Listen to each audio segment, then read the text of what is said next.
What's up, everybody, and welcome to Clubit Gaming Episode 2. I'm Reginald, and we're here to talk about all the latest news and topics within the video games industry. As you know, we're here every week at Wednesday at 8 PM on Facebook, Mixer, Twitch, YouTube, and Twitter, all at the same time. But of course, I am not on my own. I am joined by Ed. Fan of the show. Appreciate being here. Luke and plays are lame. Luke and plays are well stupid. Yeah, exactly, mate. Before I move on to our fourth guest, I just want to say that actually we're having a few internet problems, so it did actually freeze for half a second. Like Charles just said in Twitter, stream shit. Yeah. Little few problems tonight. I'm not entirely sure what's happening. I've got really bad weather here. I've got literally a storm blowing outside, so. And might be knocking us out a little bit. Yeah, so. And we've got a fourth guest on the live stream. We're also joined by Gibraan. Welcome back! Hey! Welcome back, Gibraan from Gibraan. I have nothing catchy. And I'm James, but hi, good to be back, and I'm excited for the show today. Thank you so much for joining us, bud. Like I say, you were with us when we did the Clubit TV show, which has just been put on pause, but then we've launched Clubit Gaming, and good to have you back, bud. Thank you so much for joining us. Nice to be here. So yes, like I said, I've got a storm happening outside right now, so hopefully it doesn't. Like, I've got crap internet as it is. It's like compared to you guys, like mine's absolutely shocking. So even a slight wobble of the phone line, it's like, oh no, can't cope. That's Yorkshire for you, anyway. So yeah, anyway, thank you so much for joining us. Mate. It's from Yorkshire. Thank you so much for joining us. It has been a quiet week within video games this week. I think everybody's been focusing on Black Friday and Cyber Monday. Did anybody get any good deals over the weekend? The weapon I that I'm avoided using sales right like now. the plague. I bought this gooseneck phone and Nintendo Switch Which is holder, stronger than Ed's which actual is arms. stronger than I am, and I actually struggle to bend, and it's a bit like I'm kind of like wrestling some kind of snake attached to my desk just to fit my phone in it. And also prizing it open the first time was a real like kind of thing, and almost snapped both my fingers and my Switch. It was really terrible. So you've been using that for your Switch for when you've been live streaming them? No, Or just because for you need general- to, dock that for live Yeah. stream. You So put it Because he in hasn't out. been live streaming. that as well. I haven't done a stream, and so I have the. So I work for this casino called Intertops, and I'm contractually obligated to do 3 streams a week, which are scheduled. So they are the only streams that I'm finding any time to do at the moment. And literally, it's kind of such a case of like, working. Oh God, it's 5 o'clock. lights on, green screen up, go. Like there is no time to change the title. Yeah. And then the second video is like, oh, well, that's my lot. See you, everyone, bye. And then kind of lights off, back to work. And I've just had no, it's been really stressful. And I'm really hating that I've not managed to make anything because I started a new series and then that's just stopped. There's meant to be a follow-up episode to the first episode to kind of satiate the time between the two. Didn't No. you release a trailer or something for Pokemon Go? Do you remember Pokemon Go? Was that just an announcement that you made? It was just it's in the works. Oh, okay. Fair enough. I think I mentioned in the video how the next one was going to be Pokemon Go, just because I know what I need to do the video on. Mhm. But it's been a bit frustrating not being able to do streaming because I want to play. Well, admittedly, once December's out the way, I'm going to have 2 more games to stream, including Shiny Hunting. I'll have Smash Bros. And I'll have Katamari Damacy Reroll. And January is going to be quite empty, except when I go to Los Angeles. So that will be probably a lot of streaming time then, hopefully. Oh, you went to Los Angeles, sir? I am. I'm going for a friend's wedding who I met when I first went out to LA for E3. He's getting married, and I'm going there with old GameHog Harry. And we're going out to LA, and we're basically...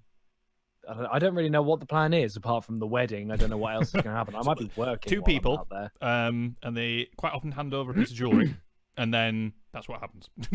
Sure. Okay, there we go. Just clarify that. Easy. Easy, done. You say a couple of words, kiss sometimes, and then walk out. James, you're actually not with us for too long, so I want to move over to you. What have you been up to this last week since we've seen you? Been playing Fallout mostly. Like any spare time that I've had, I've been putting into Fallout. So I'm really enjoying it. I will say you need to play it with friends. It's not very fun solo because where it loses that charm of like a very living, breathing world, there's not many things about and stuff like that. If you're roaming around on your own, it can be a bit boring. I get why some people don't like it. Yeah, it's like, I can agree with that because I've started playing it now, and everything that Luke said. If you missed our show last week, it's now up on our YouTube channel, which please go ahead over and subscribe. Luke he was the only one who'd played out of all of us, and he did a really good talk about it.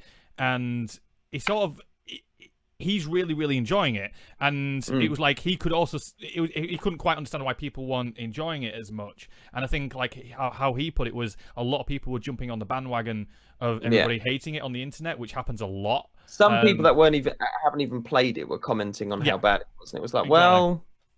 So definitely head over. We did a topic of that on the YouTube channel. So if you don't want to watch the full show from last week, head over to our YouTube channel and just watch out Fallout 76 Hit or Miss. Luke did a really good chat about that. So yeah, I agree with you, James. It's I haven't played with anybody yet. But I'm actually enjoying playing on my own. I played for about 6-7 hours, and I'm just basically farming as much as I basically turned into a farmer. I've just literally got everything everywhere set out. That works though. I mean, it's one thing to do is like scavenging and stuff like that. Yeah. I mean, I get why people are disliking it. It's not because the problem is it is very different from the standard solo Fallout experience. So if you can't kind of separate it from that game, because every single comment I hear anything bad about it, it's like, well, in Fallout 4 you have all these NPCs, in Fallout 76 you don't, and it's like, well, no, you don't. But you need to realize they're two separate games. Stop comparing 76 to Fallout 4 because they're not the same. But also, the NPCs in Fallout games are some of the worst parts of Fallout. But but I mean, what they mean is they're not needs walking your about, they're not there. So in 76, there's literally nothing. Like other than other players, there's no one walking about, other enemies and stuff like that. So there aren't NPCs in other survival games. Yeah. I think it's just literally a case of it's because it's so different. But like I said to my friend the other day, I was like, if you want Fallout 4, go play Fallout 4 because it's so massive. It's got just mods start again. There's add-ons. Yeah, there's like so many mods and add-ons and stuff now. You don't need to ever fill the same game twice playing that game. So don't come to 76 and moan. You know what I mean? It's like, if you don't like it, that's fine. But people are almost outraged by it. And I'm like, do you need to be that angry over it? Like, I personally have got a lot of enjoyment out of it already. I don't feel like I've wasted my money. I'm quite happy with it. Because I knew what I was getting myself into. I was like, well, it's not going to be Fallout 4 because it's multiplayer. It's going to have its issues. It's their first multiplayer game. But I'm having fun with it. I'm enjoying it. The only thing, really, that I've noticed which is different is the VAT system. To be honest, everything else is pretty much the same. I'm just like, well, it is. PCs, I mean, it's but the same engine, stuff like that. So it's not going to be vastly different. Controls are the same. It's just a different playable experience. That's all it is. And because it's different, the same with the Diablo incident, because it's different and not what they wanted, a little bit of uproar. So I hate that situation. I know it's a bit of a tangent, but again, all people did was go on. Great. Yeah. All people did was like, oh my god, multiplayer in Fallout would be so good. Co-op Fallout. Oh, co-op Skyrim. Oh, and now they've done it. And all people have done it. That's not what I wanted. Oh my god, it's so bad. Burn them. You know, it's like, mate, just don't go and buy it. I think it suffers. And not listen to you whining in my ear. You know, go to the blog, rant about it for a bit, and leave me alone. Have you played Fallout 76? No, but I've seen so much of it. I've seen it on spammers. I've seen it on Luke and James plays. I might as well have played the game myself at this point.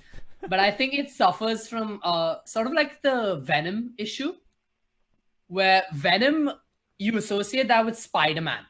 Like, you can't have Venom without Spider-Man. So the biggest part about Venom missing Spider-Man was that, Spider-Man's not in this. So Venom's kind of shit. So the word Fallout has always been associated with an RPG story thing. Yeah. They released it as sort of like, they didn't name it a sequel. So there was like Fallout, Fallout 7, Fallout New Vegas, Fallout 4. They didn't specifically name it as like a spin-off. They could have done like Fallout Adventures, Vault 76 or something, and people might have, because when you hear the word Fallout and a number, you automatically assume it's going to be another Fallout game. And I think that's just what it suffers. I think this is a typical situation of the video games community at the moment. It's like a typical. So it's. We knew right from the start that it was not going to have NPCs because they said there is no NPCs. This is the beginning of everything. It's 25 years after the nukes have dropped, which, to be honest, it looks not bad to say that nukes have dropped. I'm like, it's like you'd think it'd be worse off anyway. But it's very, very. Everything's gone to shit. You're starting from scratch. The only people you will see in the world are other players. Yeah, because they're in the same situation as you. They'd be like dead bodies and stuff, but the only like living people will be players. So does what happened in this game fall under like the canon of the Fallout like storyline in any way? Because it's 25 years. Not necessarily. No, like it does follow one part of that story. So all like the generic version of Fallout is there's been war broke out. It was nuclear war, so everyone was destroyed. So everyone went down into these vaults, and slowly they all vaults opened at different times because none of them knew what were going on the surface. Some did, some didn't. Some were just like, fuck it, let's attempt it and go. So all these vaults opened at different times. So some of these vaults opened 300, 400, 500 years apart because people could live that long under there. So like one vault could open, empty its contents out into the world, and those people could then live for like another 200, 300 years, all die out. And then another vault opens, and they don't even know what happened during that 300 years. Those people have lived a lifetime now and had kids, generations, and then these other vault come out. So every single one has its own kind of. So it's taking the idea because throughout the Fallout games, it was always like, this vault is an experiment and that vault is an experiment. I'm guessing these vaults were not part of the experiment. They were just the actual vaults. Well, none of them were supposed to be experiments. They were all originally meant to be legit survival things. Yeah, but then like certain people became overseers and then they would run tests and stuff like that. You had like the government that would run tests on certain vaults and some stuff like that. Some of them were perfectly, safe and normal. Some weren't. So what I liked about no real spoilers, but you don't spend that long in the vault, really. And I like that. No, but that's a good thing. Fallout 3 wound me up. Oh, you go.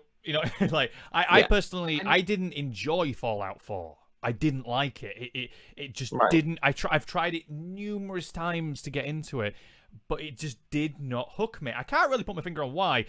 I do think it's a little bit of a copy and paste from the story of the first one. They just slightly changed it. Like, I'm from the third game. It was my father's left the vault. I need to go find my father. This time it's the other way around. Oh, my son has left the vault. I need to go find my son. Obviously, there's a lot more to it than that. But it's kind of like when they were pitching the storyline, couldn't they have just been a little bit more like creative? Did you ever finish it? No, I didn't. Yeah, that's what I was about to say. So. You'll notice where there is that is the only similarity. Right. Yeah. Once you start unlocking the story and the explosion brain twist halfway through is just like. I have guessed what the ending is. I haven't looked it up, but because I can sort of see where it was going. Because when you're in the vault, it freezes you again. Do you know what it is? No, I don't. No, I don't. I don't know what it is. Would you happy to know? It depends on everybody in the chat, really, because I mean, I will shout spoiler now, so I'll like flash my hands. I'll help you with that. Spoiler. Mute your audio. I'll keep my hands mute your audio now. So while I've got my hands in the air, this is spoiler talk. Okay. So spoiler. So I'll count down 3, 2, 1. So basically what happens is you wake up, you see your wife get shot and Sean taken, blah, blah, blah. Then you refreeze, wake up, and you're like, oh my God, because it's just happened. So you run out of the boat, you go looking. So you spend all this time looking for your son. Anyway, you find out about this place called the Institute. You go down there, and there's this guy called the Father, is it? And you're like, oh my God, you're the creator of the Institute, blah, blah, blah. It's a really old man. And then it turns out that's Sean. And you actually have passed like 80 years or something like that. So your wife got shot, and then you got froze again for like 80 years. And now Sean is this really old man running this institute and sort of since. There's like a point in the issue with Fallout 4 is you really have to leg it through like the first quarter of the game because it sort of goes like this. But then once it hits that point, and then the story does not slow down. It just goes insane, and it's like. High-paced, fast-paced the whole time. I kind of guessed that it would be older than you. That's what I guessed. But then, obviously, the other thing that I was guessing was that actually you kill him at the beginning, or something like that. All I'm doing is watching how this would look if the moment the spoiler alert started, we just put a beep. People have just watched us been going, and you're just going, don't shoot. Right, you lovely people. I've got to go, but thank you very, very much. Are we finished with spoilers? Oh yeah, we're done. We're finished with spoilers. Okay, cool. Okay, I'm really sorry. I've got to go because I've got to go get my lovely wife from work. But I love you all, Gibraan. I'm sorry that I'm not here with you, my dude, but I would love to stay. Roger, thank you very much. Jim. Thank you very much, sir. We'll see you very, very soon. Yes, and guys, thank you very much. I love you lots. Right, cheers, bud. Thank you very, very much. Bye, Jim. Bye. Right, guys, I think that's a really good point to move over onto our first topic. But before we do, I need to ask a favor for everybody who's watching. If you are not watching on our YouTube channel, maybe you are watching on our YouTube channel, if you could head over to our YouTube channel, Clubit Gaming, and actually subscribe to us, that would be absolutely amazing, because basically we need to hit 100 subscribers so we can get the custom URL set up, because basically currently it's just, thank you so much, Gibraan. You see, he's on it. Look at him. He's on it. Put the link down in the Twitch chat. Nice one.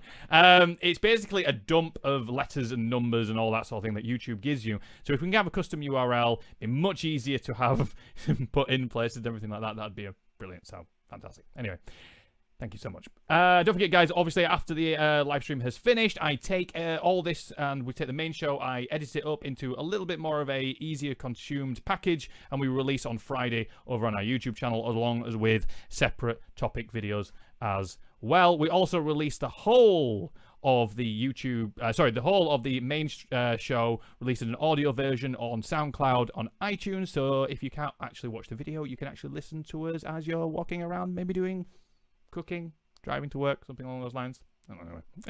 Anyway, guys, enough of that. Let's move on to our first topic. Our first topic of the live stream is Red Dead Redemption 2 beta. Now, an interesting thing, none of us have actually got into the beta, which is a little bit problematic to be a topic. I've not actually played the base game. Same. Neither has Gibraan. But I have played the main game. And my camera's going over to you. Okay. Over to me. So, if you've got any questions about the multiplayer, I have watched a lot of live streams. I've been reading up on it quite a bit as well. So, if you've got any questions about it, but if you have not got into the beta yet, basically, if you ordered, I believe it was like the Ultimate Edition of Red Dead, which was like ridiculously priced at £80 or whatever it was, you could have got in yesterday. If you bought the game and played on launch day, you could have been playing the beta today. And for everybody else, it will, I believe it's from the launch day for about a week within that first week or something like that. You could play from now. You can play from tomorrow, and after that, it's for everybody. So they're sort of like gating everybody's access to the servers of Red Dead Redemption 2. Let us know down in the comments, by the way, if you've been playing. They did the same thing with GTA, didn't they? When the GTA 5 multiplayer started. Yes. That's how they approached it as well. So yeah, so pretty well. So I know GTA did have a lot of problems bug-wise at the beginning of GTA Online. A lot of problems. I remember that, like kind of spawning you back to the original spot you were at and pretty much refreshing your character. Then people's characters would be removed. I don't think they've had any issues like that on the launch of the beta. The only issue is people getting in, and even when people have been entitled to get in, it actually hasn't changed on the screen to actually allow them. So they're having to be, even with people say, let's say you're allowed in today, they've sort of I think they've been gating those people as well, like just slowly distributing it out. But you know, what does it play like the original, or is it exclusively the Battle Royale mode, or are those two different modes? I believe they're two different modes. The actual game itself of on the online is very much like the main game. It's open world. So when you start a character, what it does is just again, in case spoilers wise, I'm not going to give any story away, by the way. It's just how it sort of sets up. So you choose if you want to be a man or a woman, and it starts off in like a jail of some sort, and you'll see two characters walk out, and the guards are like saying something like, come on, rah, rah, rah. And then the sun is behind you through a window and the characters are silhouetted, so you can't actually see what they look like. So you can choose to be a man or a woman. Then that character will then move into the separate room, and you can choose what they look like, because they're going to do a photo of you. And you choose basically how they look, the hairstyle, and everything like that. And then when they take the photo, they say, raise your hands. So they kind of really weirdly sit like this, and you take a photo. Don't know. Apparently, maybe that was some way of identifying people. I have no idea. Anyway, and then it moves on to a bit of a cinematic where you're in the prison. So it will be a man's prison or a woman's prison. And you see the people moving around. You'll see your character moving around NPCs, but all in cinematic. And then what happens is, there's like a job that needs doing somewhere in the countryside, like a road needs building or something like that, or railway tracks need to be placed. So they get some prisoners, they put them in a cart or a cage sort of thing. You might have seen them in the open world of Red Dead, and off they go, and you're one of them. You're one of the prisoners. And as you're leaving, this is where it sort of changes for different players, because this is where it becomes a little bit random. So it'll take you to different locations on the map randomly. Okay, so if Ed plays or Gibraan plays, you could be like northwest or northeast, I'll be south, and basically the carriage gets jumped by some robbers, and they tell the guards to leave, and they let all the prisoners out, and they've actually come to get you because they've been paid to collect you. And basically I believe there are a bunch of outlaws, and from that point on your story begins, and you get taken to someone, and you basically, I believe this woman says to you, you can be a good guy, you can be a bad guy, I don't really care. And so you can actually be a good person if you wish to. You've been given a second chance from being released from prison. And that's as far as I know currently going forward. There is, at the beginning as well, you get, I think it's like 2 tabs, which are points to spend on your character, and it's split up into health, stamina, and Deadeye.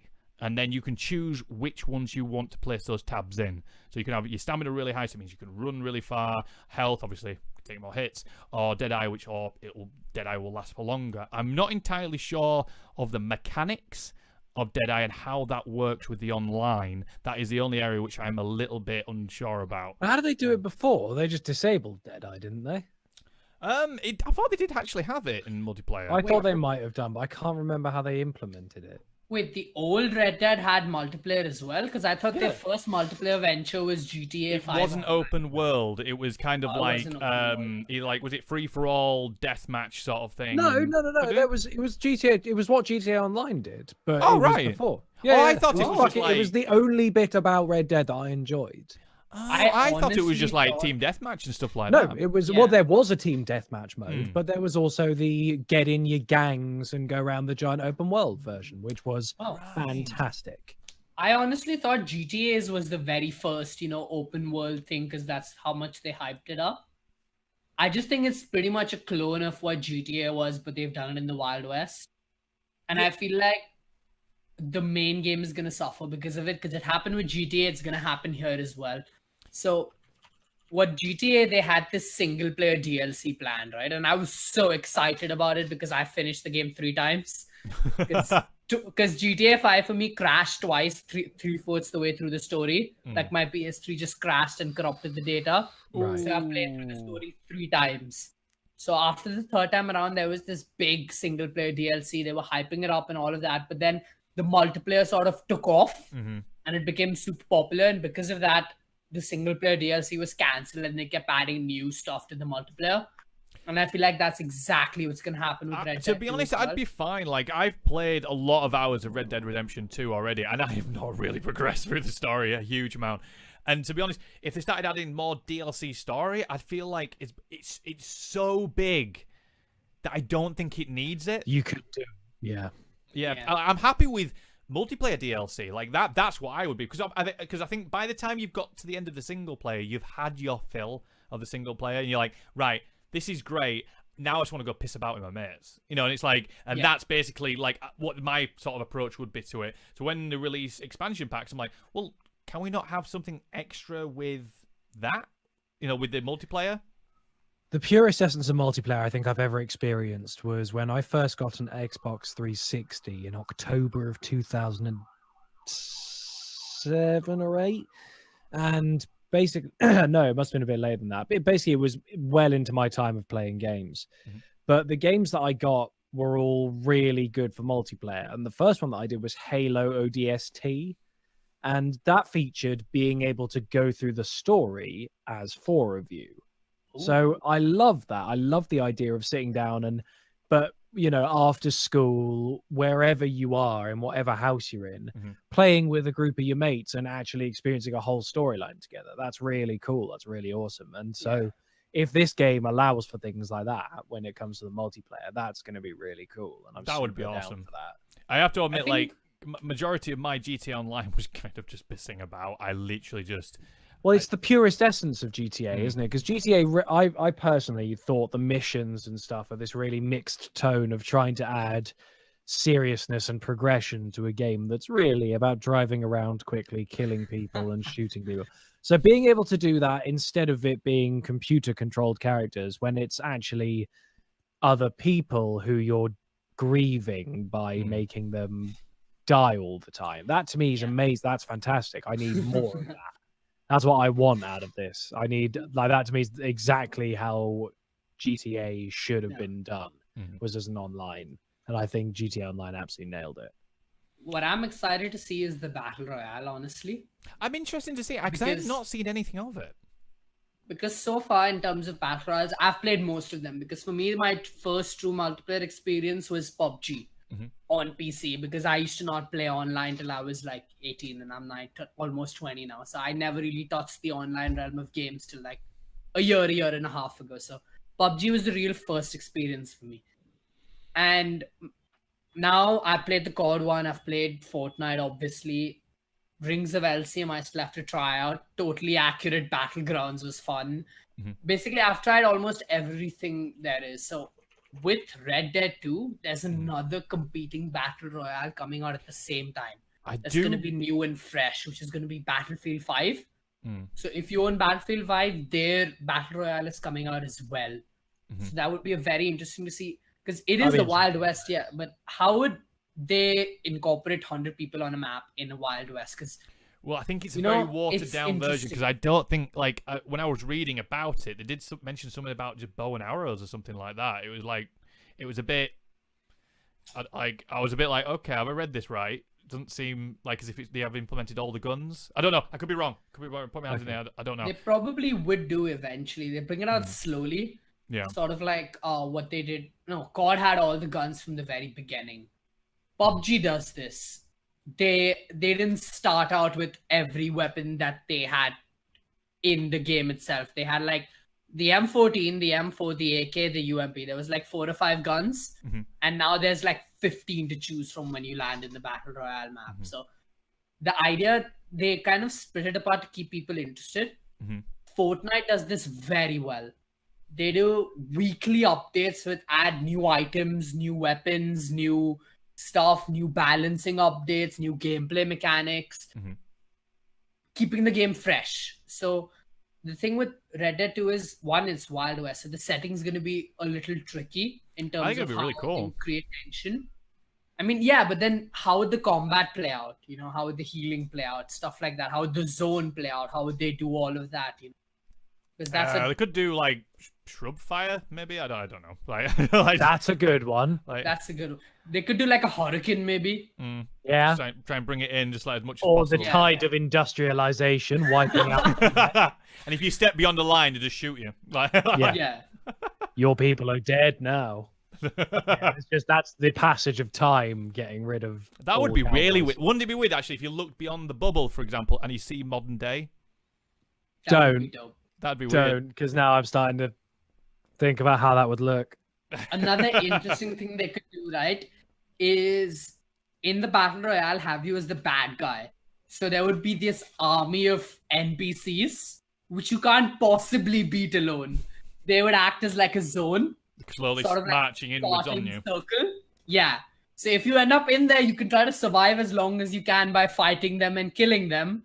Or you die, or you move into the zone and you're safe for that period of time and you have to kill everyone else. All I know is that I'll end up getting killed by the bubble because I'd be in the saloon just knocking back shots.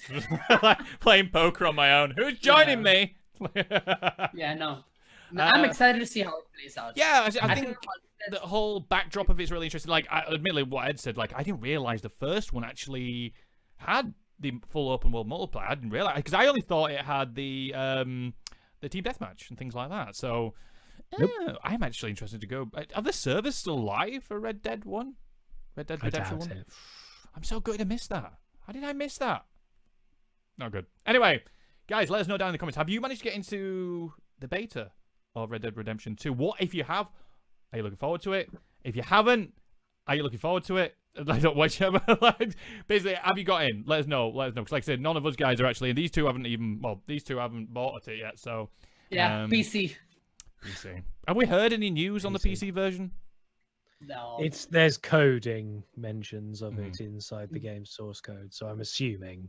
I've heard rumors of late December, March next year, like, and not at least for another like 5 months. I think. Well, it's almost a bit like what they did. Did GTA came out on consoles and then come out on PC afterwards? I think GTA came out a year later. Yeah, jeez. They'd never made a PC port before, so it's like when it came to Monster Hunter, it took them ages to do the PC port because they just had no idea what they were doing. Yeah. There we go, guys. That wraps up our first topic of the live stream. So, like I said before, we've got all brand new social channels, so please head on over to us. If you're watching our Twitch, I've taken a little bit of advice from people in the comments over on Luke and James Plays Discord as well. They said, like, obviously add images down below of the Twitch stream, and basically all our socials are there where you can click through and it'll take you through to all of them. So if you could follow us either on Facebook, Twitch, Mixer, YouTube, or on Twitter as well, that'd be great, because obviously they're all brand new social channels for Clubit Gaming. That'd be amazing. Thank you so much. Right, on to our second topic of the live stream.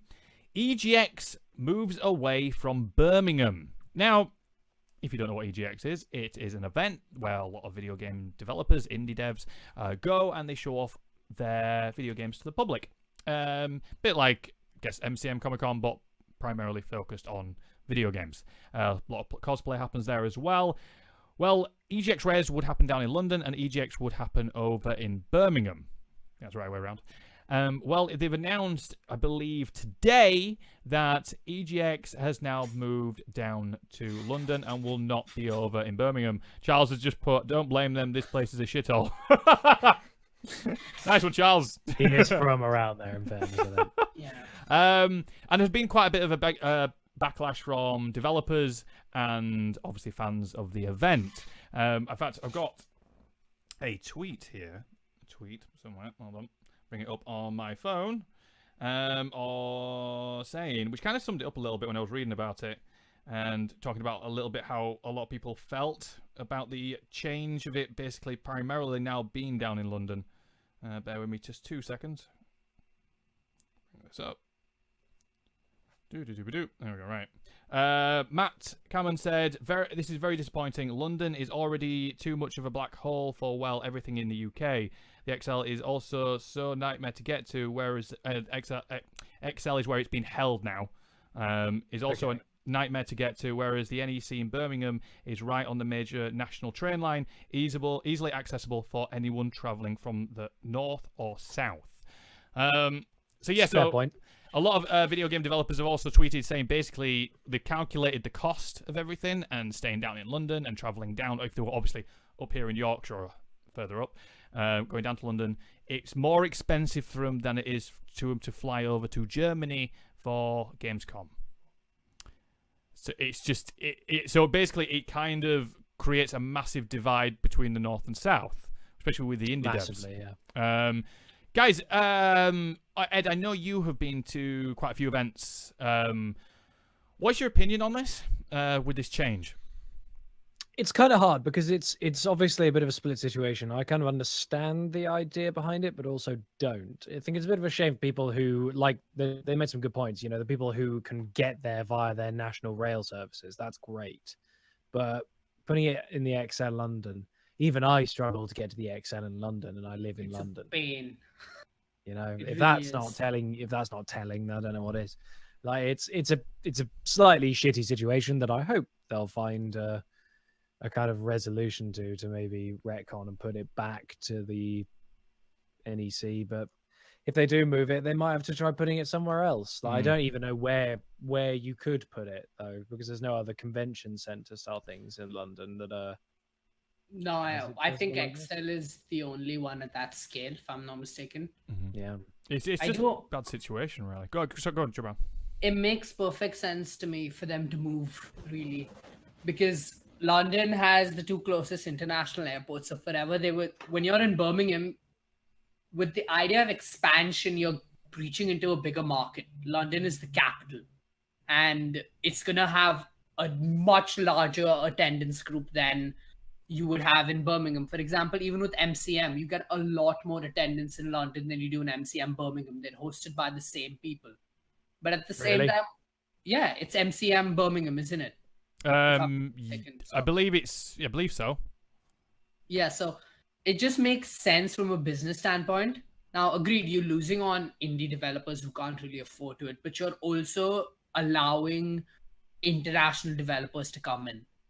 So you could have big companies like maybe Ubisoft or Rockstar, all of them come to London for this event, you know? The only thing is what I'd go against that is because EGX already have an event down in London, and that's in April or March time. I have never been for that event.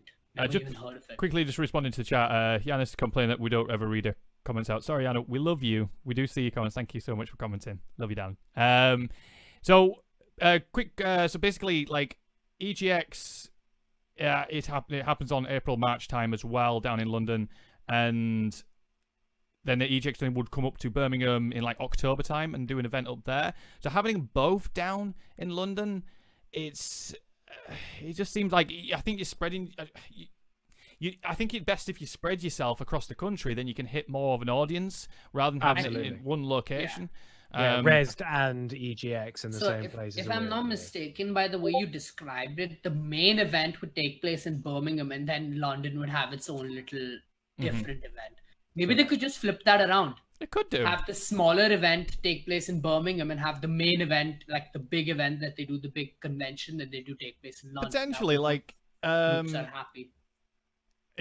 Because like when I went to the one down in London, it was still a big event. It was happening at Tobacco Docks, and obviously Ubisoft will be there. And, it's an amazing event, lovely location as well. Great location. And it just seems strange. Maybe they're just trying to hit the larger audience. Maybe with it being down in London, and it just seems a strange one. It really does. I was a bit shocked when I saw the announcement of it, because like, again, I went to an event. It was a closed event, so it wasn't for the public, but it was basically over in Leeds. It's called Gamayo. It's basically gathers all game makers Yorkshire. So all the game makers within Yorkshire gather together and they show off the games to each other. And there was 300 developers there. And it was ridiculous, and it was great. It was massive. And they're so lovely. They're great people, amazing. And we were talking to a few of them, and it's just, I think it's like one of the biggest communities of internal development for devs, for indie devs, there is in the north of England. And even compared to I know that they've got groups down in London, but even compared to them, the community within Yorkshire is huge. So to start thinking of like, well, where can they show off some of their games? It massively limits us down a lot, and we're going to have to go down to London to do it. But then the cost instantly rises. A lot of these developers do them part-time. They have full-time jobs. And just to try and get their games noticed is hard as ever, because obviously everybody's trying to develop video games now. And it's just such a shame for them. Like, obviously, as a fan of video games and going to events, I'll still go down to London. I will still go. Fair enough, but I'm thinking more on their side of getting the name of their game out there a little bit more. To like, there's games, for example, Mackin Games released Raging Justice. I met Nick Mackin, who runs Mackin Games. He's an indie developer. I met him at EGX, and I only found out about his game from EGX. So it's like, and then from that point on, from other events where I've been to, I've seen him there, and I've got his game. Great, it's out on multiple platforms. I think pretty much all of them. And if I hadn't been, I wouldn't have seen it. I wouldn't have known who he was. I wouldn't know what Mackin Games was. I would have maybe seen Rage of Justice, had no clue what it was. So it's getting it out in front of customers. And if you limit that, then developers are going to go, well, I'm going to have to spend more to get it in front of people, I can't afford that. It's just, I don't know. Anyway, me having my rant, I do apologize, everybody. I mean, like, for example, what Charles just said, I can vouch for that. I've been to MCM Birmingham and MCM London. London is far, far bigger, way more people and way more things to do. I think that's what the mindset for the guys were. London's the capital, you know, it's a big city, especially coming from me. I'm an international student. For me, when you think UK, the first thing that pops into your head is London. You know, you don't Manchester. think about Birmingham, you don't think... Yeah, Manchester, because of the football team, really. See? Just like, you know... So it's basically just that mindset we just crept into them. They're just trying to hit a larger audience, really. But they might lose out on the better group. So I think flipping it around would be best for them. Yeah, I agree. I think you're right on that one, Gibraan. I think flipping it is probably the best choice. Just because, like, for example, obviously, we're live streaming to multiple places at once to try and hit as many different people to view the show as possible. We could live stream to one place, but not everybody quite often will watch on one place, because some people have Facebook and they might be into video games, but they might not want to watch on Twitch or YouTube, things like that. So we do it to multiple places so then multiple people can watch. And it seems like, again, it just seems like they're funneling down into one location just a little bit too much. But I think you've said it right there, Gibraan. Good man. Let us know what you think of the situation with EGX. Do you usually go to the Birmingham one? Will you be not going anymore? Are you going to make that trip down to London? Let us know. I will be going, so if anybody's going to go, let us know. When is EGX? I believe it's in March. End of March, beginning of April time, as far as I remember. The next one. That one is definitely down in London. That's that one's usually at Tobacco Docks, but then this one will be October, November time. Oh, will it clash with MCM? It can't possibly. It's in the same venue, isn't it? So it won't clash, but it's weird because, again, if it's so close to that event, will people have the money to be able to, you know? I doubt it, because that's an even better point. Yeah, because MCM London is £26 a day tickets for one day. Yeah, if you buy a single day's ticket, it's 26. Bloody hell. If you were to buy weekend, it's like 50, depending on what ticket you go for. But priority entry on a regular day is 26. And I think that's about the same for EGX as well. So I doubt if it's gonna happen at the same time, that's gonna be a problem, because MCM is a bigger name, at least in London, so people know of it more. Literally, when you sent me this topic, was the first I've heard of EGX. I'd never heard of it. I knew about MCM when I came here as a tourist. I only found out about EGX Res when they partnered with the BAFTA Game Awards, and they would. I think they may have stopped doing it now, but to increase the following of the BAFTA Game Awards, they had EGX the same day, or EGX Res the same day, and then you would basically, a lot of the developers would go there, and a lot of the public would go there, and then you could actually do a joint ticket purchase between EGX Res and BAFTA Awards, so then you could go to the evening do as well. That's a cool idea. Yeah, I think because then the BAFTA, because it's when the first year when I went was when they opened it to the public. And now I think it's got quite a bit of momentum now. They're doing it on separate dates and separate weeks and things like that, which is a shame. Isn't that what E3 does as well, with Microsoft having their own convention building and like EA having their own building going? Potentially, I think it's all tied together. You can sort of like link it all together and go to all the places I've never been. Pretty much. I used to work within the gambling industry, and my company I used to work for used to do an award show, and they used to tie it to a conference that would happen in London, and then just down the street they would always do the awards again to try and bridge the gap between people going to the conference, coming to the awards, so it gets following from both. If you know what I mean, you sort of use backing of one for another sort of thing. So let us know down in the comments what you think is the situation with EGX. Be interested to know, have you been before? Will you be going again? Please let us know down in the comments. So over to our final topic of the day. It's been very, very dry on news within video games this week. Like I said, Black Friday and Cyber Monday sapped everything. Talking about Cyber Monday and Black Friday, actually, I did pick up, that's when I picked up Fallout 76 on the PlayStation Network sale. It was down to £33, I think, or something like that. The week of its launch. Yep. Yeah. It's good. Black I'm PlayStation happy. sales I mean, yeah, that's insane. great, but like, fucking hell. Yeah, that's a bit of a discount to say it's only been out for so many days. Yeah. I was gutted PlayStation because sales are insane, dude. I bought it because my friend had a baby about 3 months ago, and I think I mentioned this on the previous show. And I bought him. Oh, I bought his girlfriend a present. I bought the baby a present, and I wanted to buy him a present, so I pre-ordered Fallout 76 for him, and it was like close to 50 quid or something like that. And then a week later, after I give it to him, it dropped. I was like, fuck. I mean, oh well, never mind. Experience. The webcam I'm using right now is the new Logitech C920. I got it for £25. It's worth 90 something right now. It was a flash sale on Black Friday for like 12 hours. That is a good deal. Fantastic. That is a very, very good deal. And then I think they were like Battlefield 5 as well. I believe my friend ordered off Amazon Battlefield 5 and Call of Duty, the new one, for like 60 quid in total or something like that. Really? So yeah, there was a really good deal. I would have picked up Battlefield 5 if it was that cheap. It got, again, I think it was one of those flash sales sort of thing. It was really, really good. Yeah. Amazon is really good with those flash sales. So let us know if you've got any good deals, actually, and if they're still going. Let us know down in the comments. That'd be great. But yeah, so I'll tell you what I did see, Ed, on sale on Amazon was the Stream Deck. Yes, they dropped to like 80 quid or something. I was like this close. I was like, do I? They're such a good purchase, dude. Honestly, someone, I think Dale from our community, he likes to post his deals. We actually have a little section in our Discord called Only Deals or Only Dale's Deals or something. Yeah. And he posted it, and I thought I might buy another one because I've got one. I don't need another one, but I would get another one. I'm useful. I'm literally like, with Christmas around the corner, I'm just having to be so careful. And I'm like, with my money, and I was like, oh, why do this to me? I'm like, why? I was like, so close to buying it. Like, literally, he was the one that gave me the deal for the webcam. I'm like, dope. He picked up one and I picked up one. Then the next day, like a few hours into the next day, he sends me the deal for the Stream Deck. And I'm like, I really want this. Like, I really want this, but then I was already capped out at that point because I'd spent too much money on Black Friday. Like, I'm done, you know?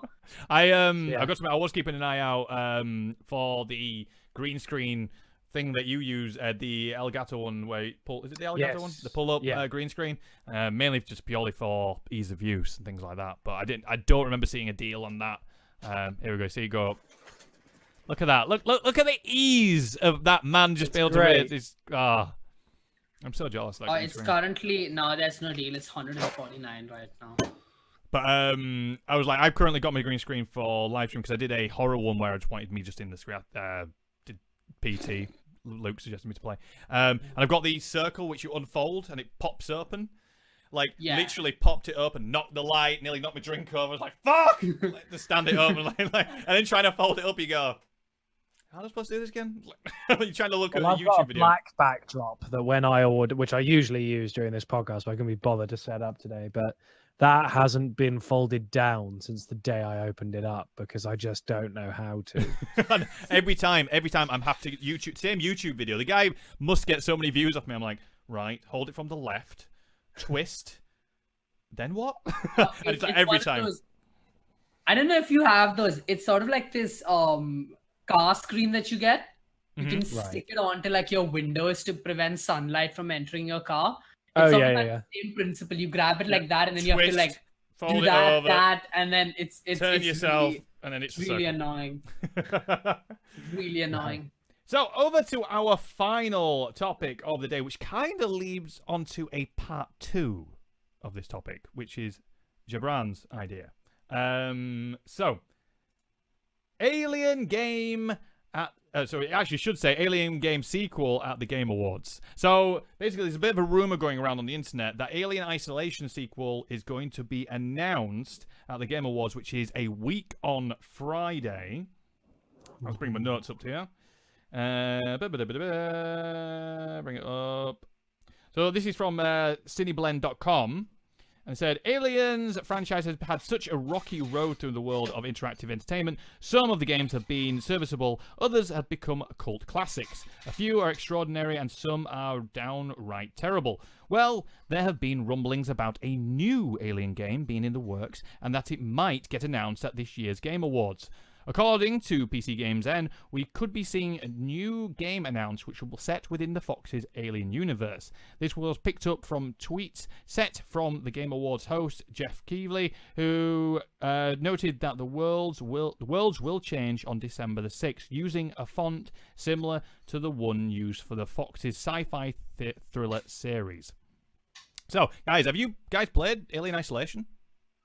Seen a lot of it.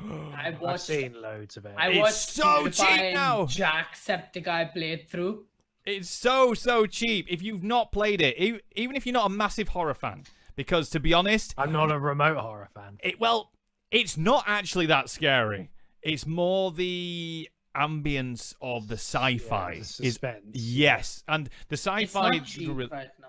It was out. Whenever it's still 30. If you look on PSN for deals, quite often it's always the game that's discounted. I think I'm sure when they had a big sale going on, whether it might have been with Black Friday, I'm sure it was about £4. Like it was dirt cheap. Definitely worth picking up if you see it on sale anywhere. Just for the cinematic sci-fi-ness of it is unbelievable. They've really replicated the original Alien and Aliens sort of future analog tech is great. Really good. So I'm really excited, which makes me another reason why I'm so looking forward to the Game Awards. Unfortunately, I think I'm going to miss it because I think I'm live streaming for another company. So I'm going to have my phone up in the background, like just watching announcements pop up. I'm like, oh, I'm really excited now. I just open up Twitter, keep hashtag the Game Awards and refresh it because I can't be asked to, sit and watch them like pretend it's the Oscars, and go through like hundreds of categories. I don't even watch the Oscars really. I find it extremely boring. No, I got to. I do I like to be able to skip. Like I try and watch it on YouTube if I can, and watch the full show and just skip to the next one. Yeah, exactly. Watch it after. Yeah. I'm like that with NFL. So I'm interested to see, like, obviously, because within the Game Awards, it is actually not a bad award. Like last year was quite a good one as well. I think out of all of them, it's probably the most interesting one to watch.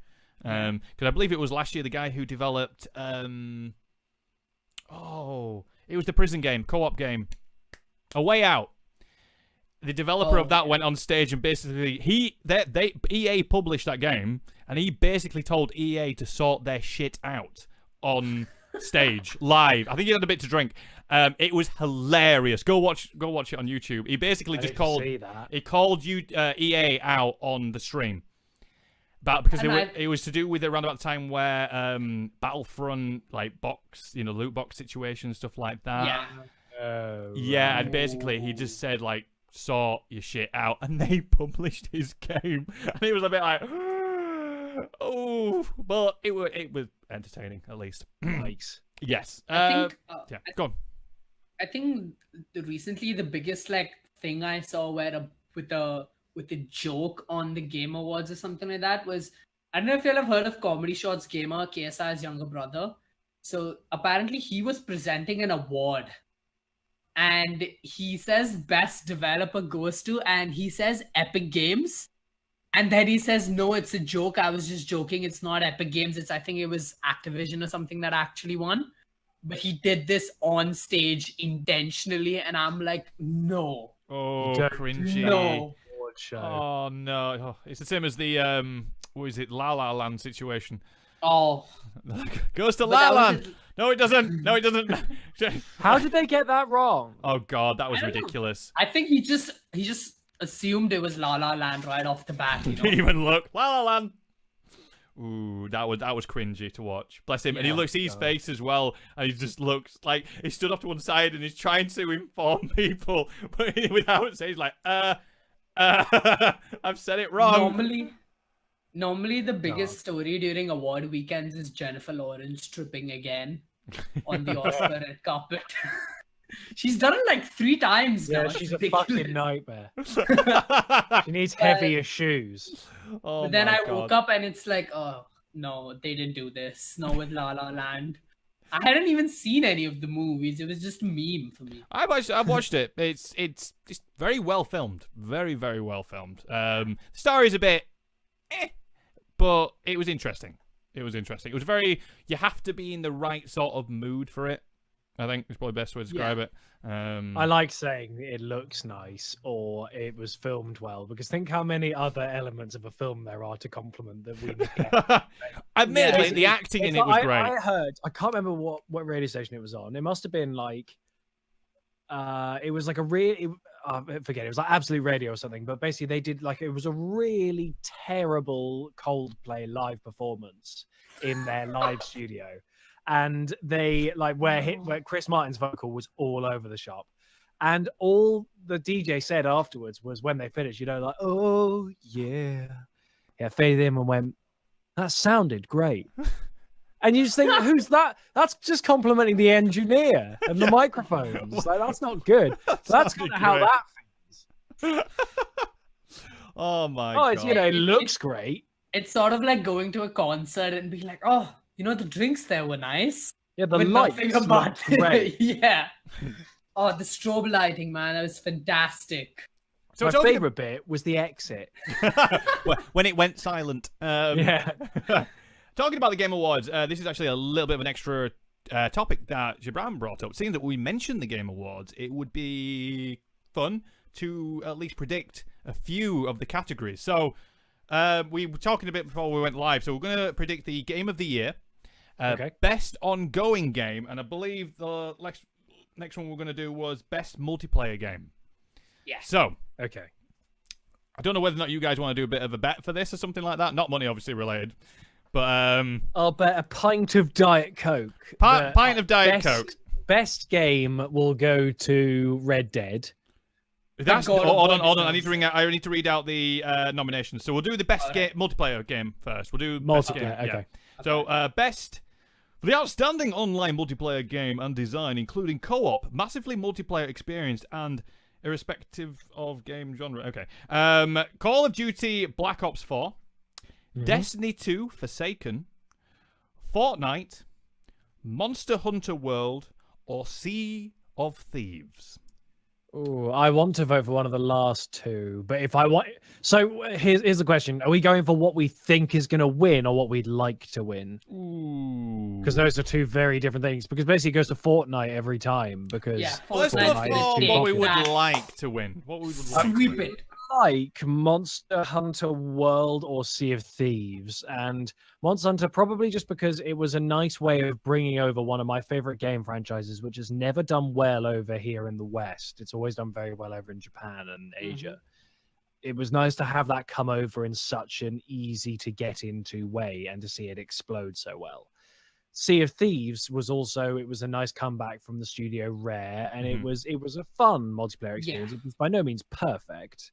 And it's sort of, I personally ran out of things to do very quickly because it's sort of a bit samey. But you could say the same thing about most of these games. Like Fortnite is just going until you win, and even when you win, you go again, but with a different skin on. What I liked about Sea of Thieves is especially for YouTube content and Twitch, is that you could get a group of you together and just sail around and piss about. And it was just entertaining to watch in itself. Yeah, that was just super fun. easy to watch. So, Gibraan, what's your thoughts on this one? Sorry, Ed. What are you confirming with? Sorry, which one are you going to go with, Ed?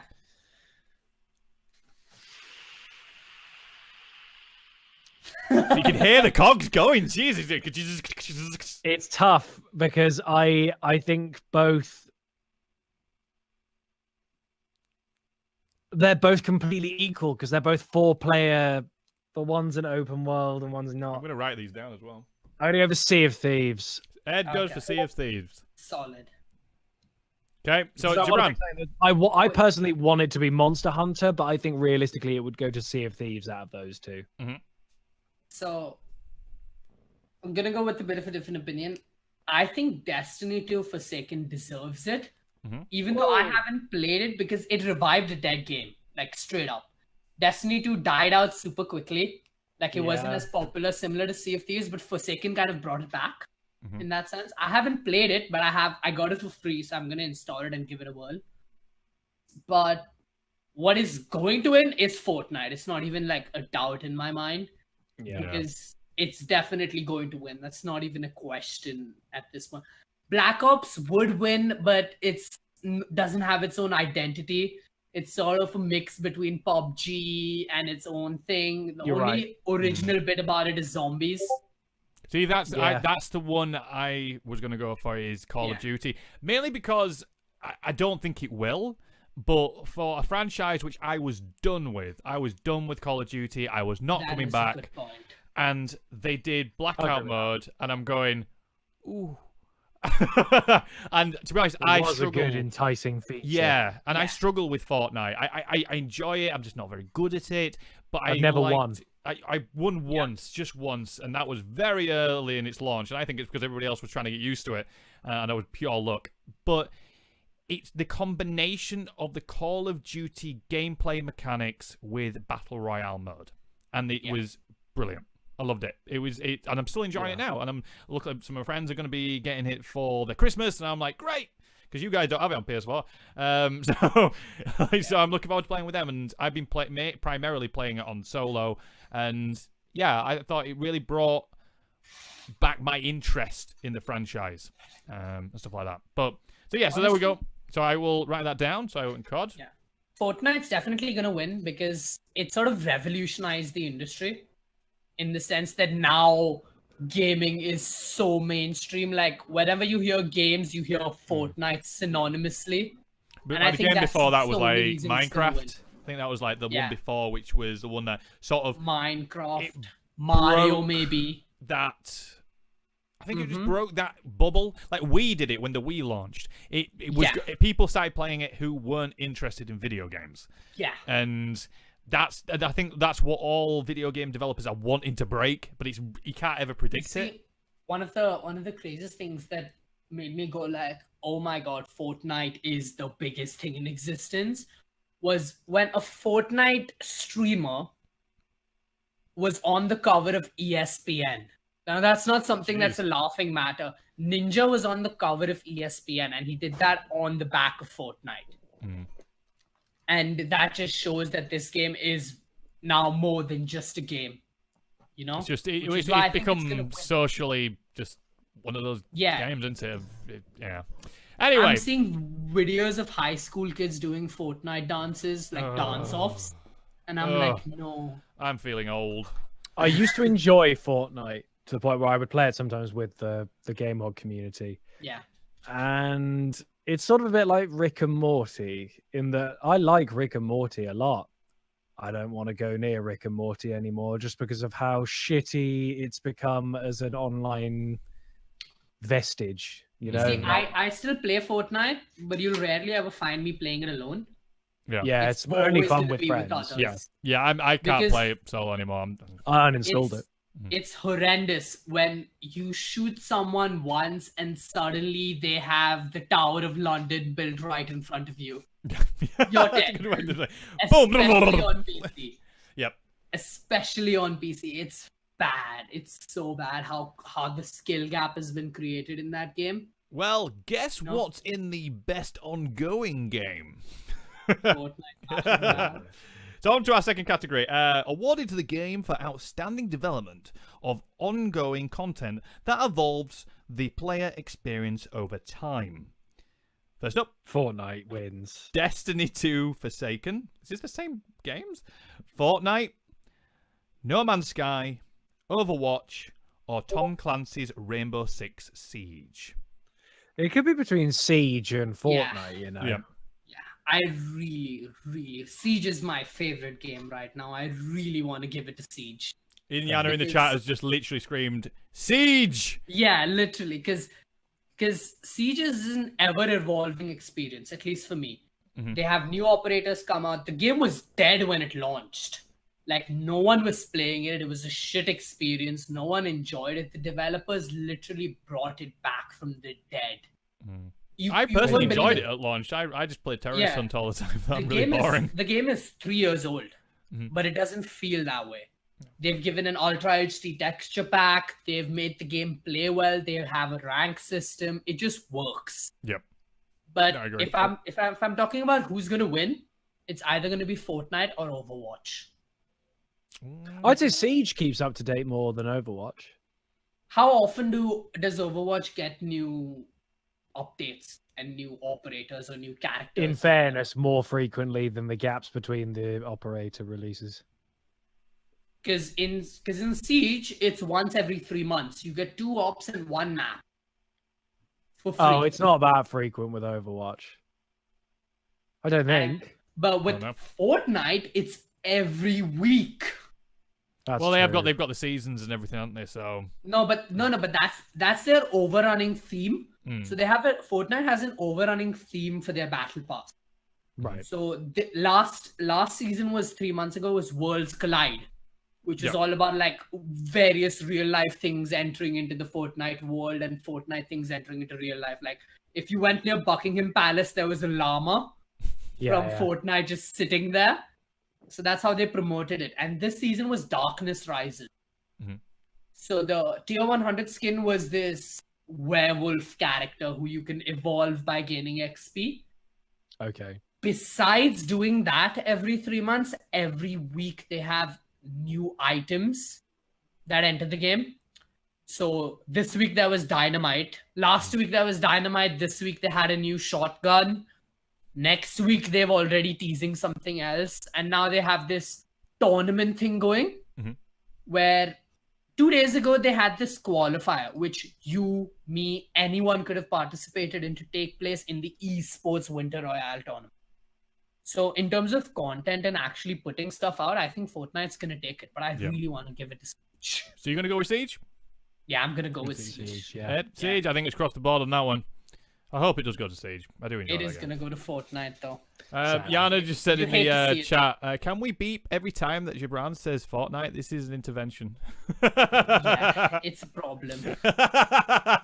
It's a problem. So moving on to the final award. Well, obviously there's loads of awards in the Game Awards, by the way. We're just choosing 3 because otherwise we'd be here all night. The Game of the Year, the big award. So, recognizing a game that delivers the absolute best experience across all creative and technical fields. Assassin's Creed Odyssey, Celeste, God of War, Marvel Spider-Man, Monster Hunter World, Red Dead Redemption 2. Which category was this? Game of the Year. Game of the Year. It'll go to Red Dead. Do you think? Yeah, just because it's such a critical success. Mm-hmm. Yeah. And it's anticipated for ages. It'll be between that or God of War. For me, I'd like Monster Hunter World to be up there, but realistically, it's not as good as those two games. Realistically speaking, I think the game that actually deserves it should be God of War.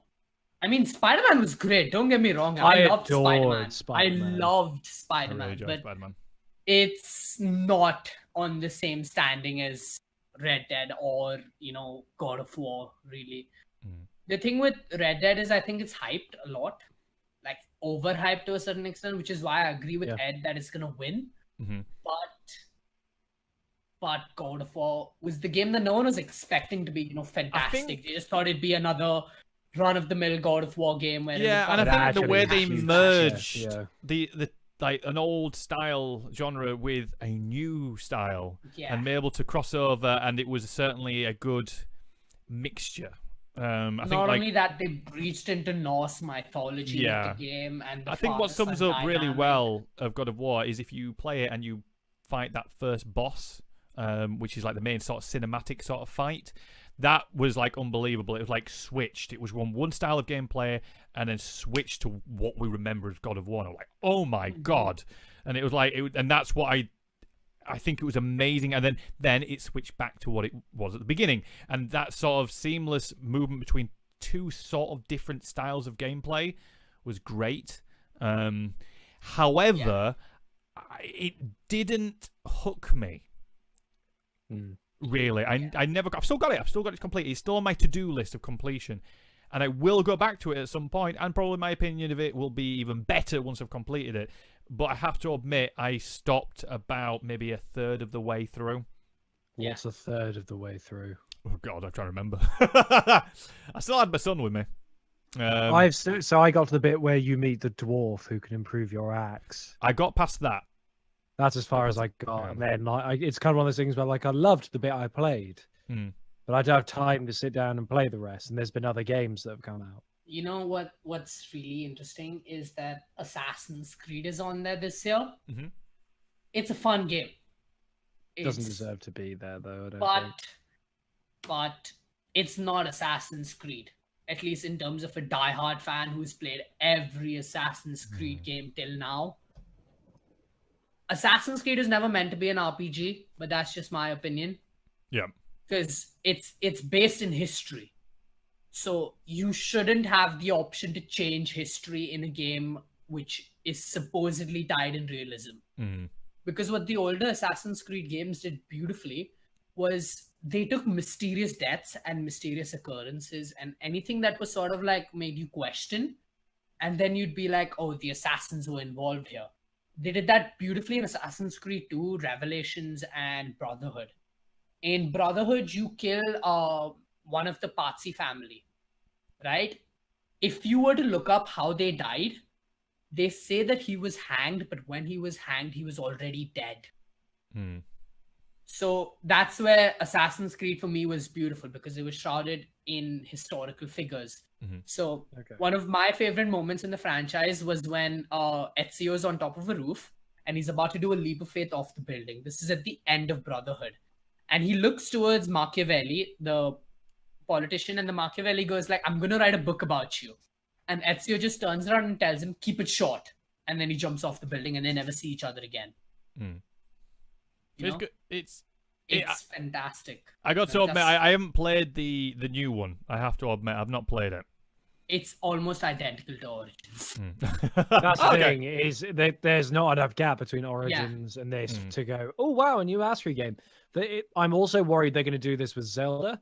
The jump between the Astrid Syndicate and Origins was 2 huge. years. That was good. But I mean, the gap in terms of quality and what the game is like. What are you gonna? And so as a result, that makes you see Origins in this whole new way, where you go, "Wow, Astrid's really changed." Yeah. So think how different Zelda became with Breath of the Wild.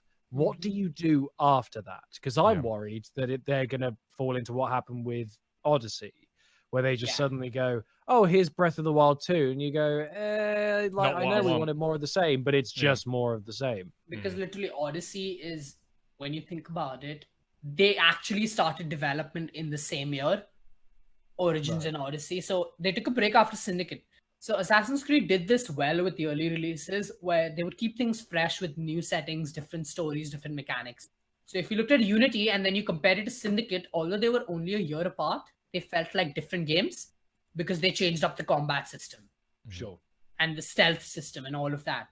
But with Origins and Odyssey, the only difference is that you can pick if you're a guy or a girl.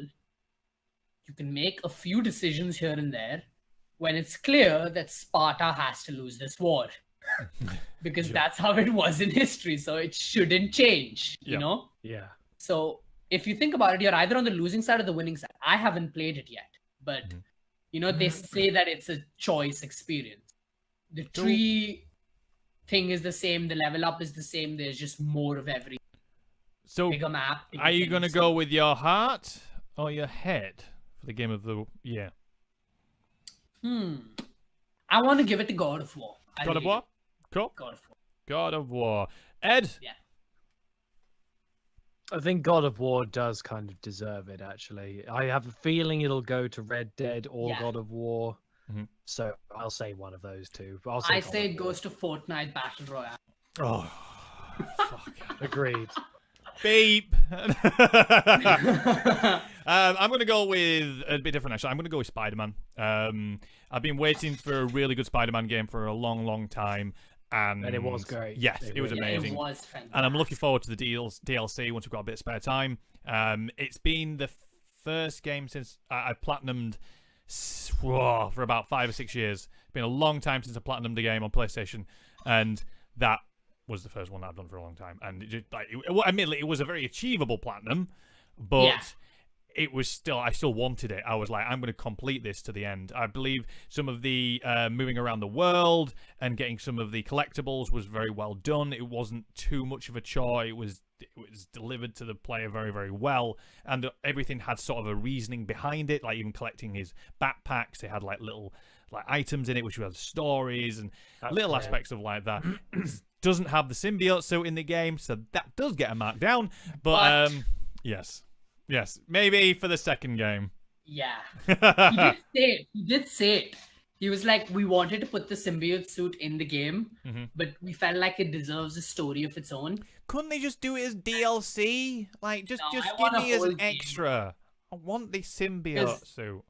Because one of my favorite games of Spider-Man was Web of Shadows. Great game. Original story, loved the dynamic of picking which side you want, and all of that. And my favorite part about Marvel's Spider-Man was one of the biggest Easter eggs that I enjoyed was there's this backpack you can find, right? And inside it is a little trophy. And Spider-Man narrates over it saying that, hey, I won this Wilson Fisk science fair. I was sure as hell not going to take his money, but I did take this lifetime supply of backpacks. And that sort of explains how the backpacks are scattered around. I think it was super clever. It's little things like that make Spider-Man. That is great. I love. There's something about that game which really. I love the web swinging mechanics and everything like that. The story was very moving. Obviously, no spoilers or anything like that. But I have to admit, I was on my own in the house and I nearly shed a tear. It was unbelievable. So I haven't finished the final mission before it goes, by the way, this is the final mission. You can't do any upgrades after this. So I haven't touched that bit. The final boss fight is really cool. It feels like proper old school video game. Can I just ask, whilst making this as vague as possible, is the ending the thing that you can see coming a fucking mile off? Yes. Depends what the thing is. No, I think he knows what he's talking about. It's spoiler alert time, everyone. Right. Whoa. Okay. If you haven't completed Spider-Man on PlayStation 4, please mute the live stream while we've all got our hands in the air. Okay? So spoiler alert. Ed is going to talk about the end of Spider-Man. Aunt May dies of the illness, right? You can see that coming a mile off. That's not a I didn't think they'd do that, no? Jeez. But I'm going to keep my hands up. Fair enough. Okay, we won't talk about the spoilers anymore. Okay, right. No more spoilers. Right, you can unmute the live stream. We are spoiler free now. So there was this moment, right, where... So I'm always afraid whenever there's Miles Morales involved, there is going to be a bait and switch. Yeah. Are they still spoilers, though? No. Okay, It happens very early game. Okay. So you know that first scene with Peter Parker ending up somewhere and then Miles Morales, you get into the first sneak scene with Miles Morales. When I saw that happen, I am like... I freaked out. I freaked out a little. I'm like, oh no. I spent all this time on all these suits and all this stuff. You can't have this happening right now. The question is, they're going to do a sequel, obviously. Yeah. Do they do... Well, there's obviously something they're hinting at the end of the first one, which you're going to obviously lead on to in the second one. When do you think they're going to maybe move Miles Morales to be the main character? Will it be the second game? Or do you think it's going to be the third game? End of second game. Halfway through the second game. Halfway through or in the first third, because you can't have half of Peter Parker, but Peter Parker dies in the Ultimate Universe, so you have to kill him off. But there's other iterations where he retires. Do you think it might do like a 50-50 gameplay, what it did with Mary Jane with this one? Do you think they might then start feeding in Miles Morales and maybe some teaching aspects and stuff like that, and maybe try and blend the two of basically two different Spider-Man, and then maybe the third one being all... Oh, that would make Spider-Man 2 have two meanings. Oh, yeah.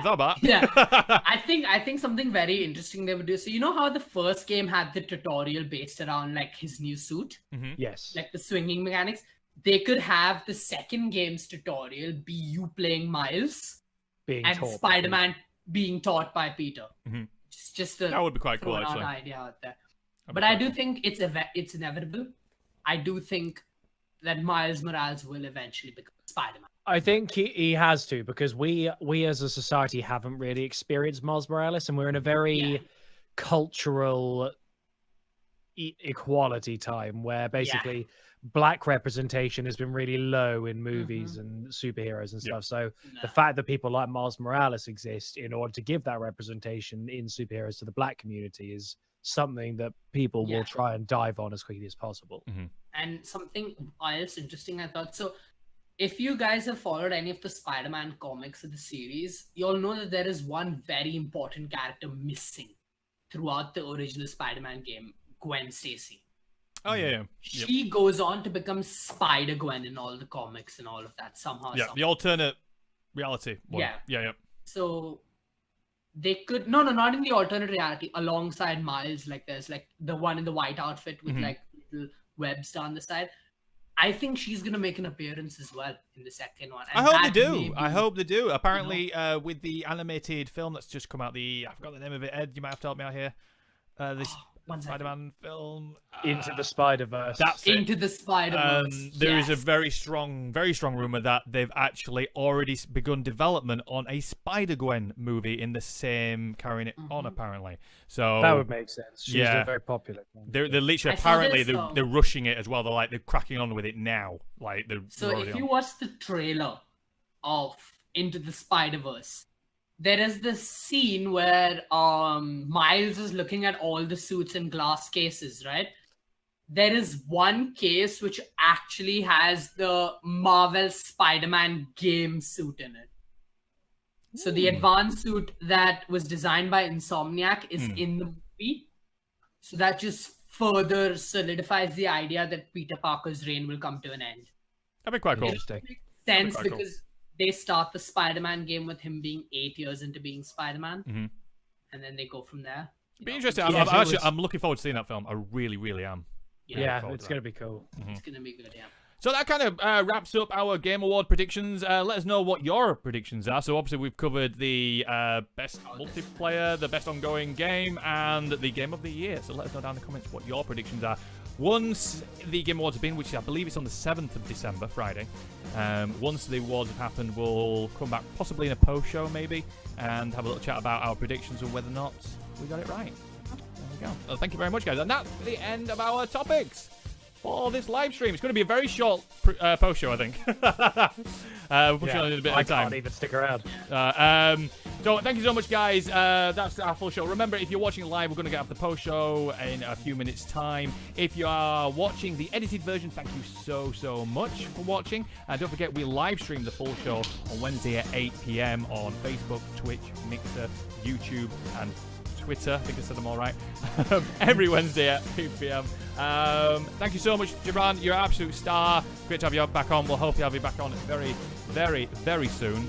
Ed, you're amazing. Always nice to be here, mate.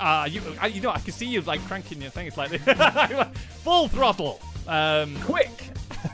So yeah, stick around for the post show. If you're watching live stream, we will see you all very, very soon. I'm going to play some music for a few minutes while I run and go get a drink. Thank you so much, guys. We'll see you next week. Bye. Bye, Z's.